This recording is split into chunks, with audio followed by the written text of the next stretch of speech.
Récemment, j'ai eu le plaisir de visiter les studios de production virtuels chez Sony Pictures. Voilà, Sony m'avait invité à l'occasion de la sortie de leur nouvel écran de home cinéma, le Bravia 9, qui après l'avoir essayé est une petite tuerie. Voilà, je suis même pas payé pour vous dire ça, mais quand un truc est bien, faut le dire. Bref, ce studio de production virtuelle là, il a été conçu par la société Pixomondo, dont Sony a fait l'acquisition.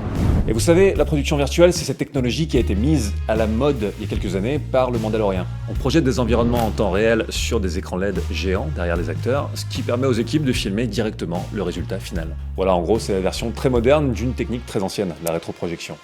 Quand les mouvements du volant ne correspondaient pas à ce qui était projeté derrière. J'avais envie de vous partager les images que j'y ai faites, déjà parce que je les aime bien ces images, mais aussi parce que c'est toujours assez spécial de se retrouver dans ce genre d'endroit. Dans la foulée du Mandalorian, plein de prods se sont mis à utiliser cette technologie plus ou moins bien, et très rapidement, il y a une sorte de fatigue du public qui s'est installée, en tout cas du public qui avait conscience de l'existence de cette technologie, avec beaucoup de gens qui disaient que ça se voyait, que ça avait pas beaucoup de vie, que ça entravait les acteurs qui se retrouvaient contraints sur une petite scène, etc., etc.